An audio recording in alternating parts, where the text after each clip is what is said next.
Welcome to The Explainer. Today, we're unpacking an absolutely epic story. We're stepping into a high-stakes sports simulation that really asks a fundamental question about legacy, pressure, and, well, destiny. We're looking at the incredible roller coaster career arc of Ronaldo Jr. I mean, imagine being a highly touted prospect, but the name on the back of your jersey belongs to arguably the greatest footballer to ever step onto a pitch. How on earth do you finish a story that your dad seemingly already perfected? Okay, let's dive right into this. So, that question, it isn't just rhetorical. It's a crushing, suffocating reality for the subjects of our explainer today. We're following a crazy scenario where a group of prodigies all sign their very first professional contracts at the exact same time. You've got Ronaldo Jr. and his best friend Kai Rooney right alongside their generational rivals, brothers Thiago and Matteo Messi. They're literally the four youngest players in football history to sign pro contracts, and immediately, the media glare is just blinding. Think about it. How do you forge your own path when every single touch of the ball is compared to an absolute legend?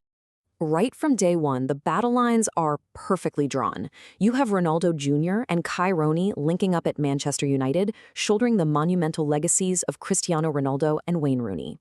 Meanwhile, over in Spain, Thiago and Matteo Messi are carrying the immense Messi legacy at FC Barcelona. From the moment they sit down in their respective locker rooms, they essentially make a vow. They have to stick together or they're going to completely drown in the media pressure. The comparisons, yeah, they're inevitable. Section 1. Manchester United Saviors. Let's look at how their debut season builds, because honestly, it doesn't start the way anyone expected. You'd think Manchester United would be fighting for titles, right? Wrong.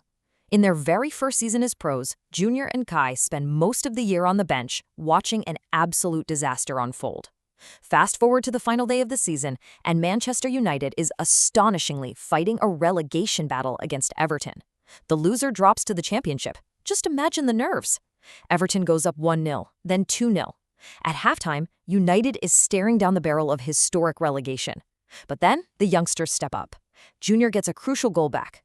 Kai equalizes. Then Junior scores again, and Kai finishes it off. It's a miraculous 4-2 comeback. 2 goals from Junior, 2 from Kai. The 2 youngest players on the pitch literally saved a colossal club from the most embarrassing drop in its history. They didn't just survive the pressure, they completely owned it. And that singular match catapults them. They go from relegation saviors in year 1 to driving United back to European glory. We're talking securing the Europa League, winning it, and eventually lifting the Champions League trophy for Manchester United. It is a meteoric rise. But right around year 7, they make a massive move to Real Madrid. And that is where this story takes a drastic, devastating turn. Section 2. The Real Madrid collapse. Real Madrid, the most glamorous club in the world. But for Ronaldo Jr., it represents something infinitely heavier. It's the very club where his father built his ultimate, untouchable legacy. Joining alongside his best friend Kai, Jr. steps into a shadow so large it threatens to swallow him whole. Right as he signs, Jr. makes a pretty telling admission, saying he just hopes he can live up to the expectations. While Kai is thrilled to be out of Manchester, Jr. is paralyzed. He's stepping onto the exact same pitch where his father became a footballing god.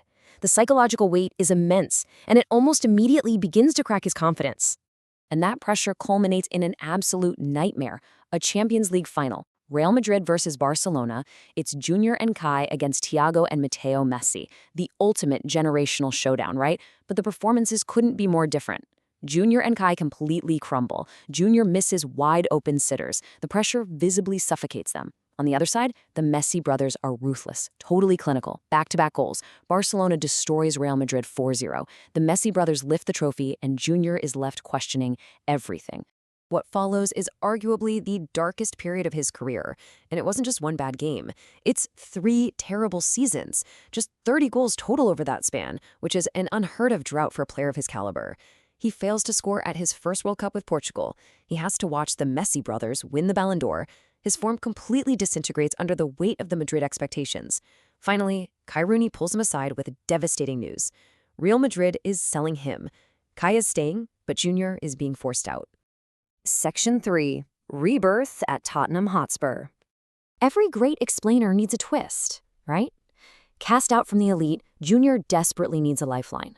And it comes from a completely unlikely destination, Tottenham Hotspur.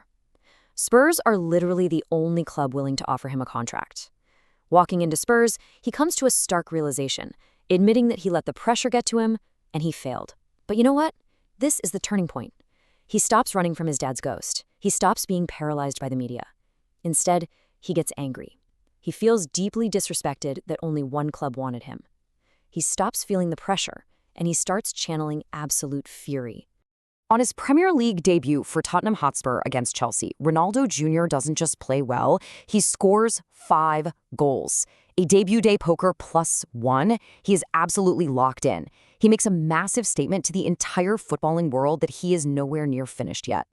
That 5-goal masterclass sets off one of the most unbelievable seasons imaginable. He drags Spurs to the Carabao Cup, then the FA Cup.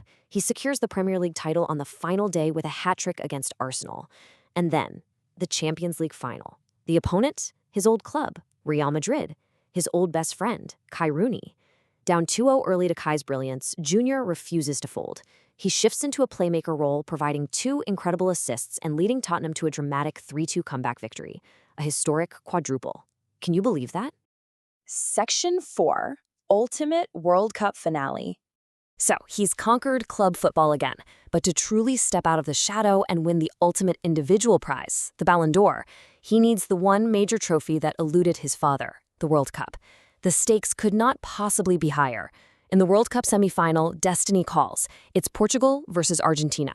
Ronaldo Jr. against Thiago and Matteo Messi. The Messi brothers go up 2-0 early, showing their characteristic dominance, but Jr. fights back. He scores to make it 2-1. Then he equalizes, and in the 90th minute, with a breathtaking volley, he wins it 3-2. He finally, officially slays his greatest generational rivals. He is going to the World Cup final. He's in the final. But who is the final boss of this incredible redemption story? Who stands between him, the World Cup, and that Ballon d'Or? You really couldn't script it better. It's Portugal versus England. Ronaldo Jr. versus Kai Rooney. The 2 kids who started side by side on the bench at Manchester United, who saved the club from relegation, who won the Champions League together, and who were separated at Madrid. Best friend versus best friend. Only one of them can finish their story. Only one can become the undisputed best in the world. The match is an absolute thriller. Junior strikes first. Kai answers back with a stunning scorpion kick. Then Kai scores a volley to take the lead for England.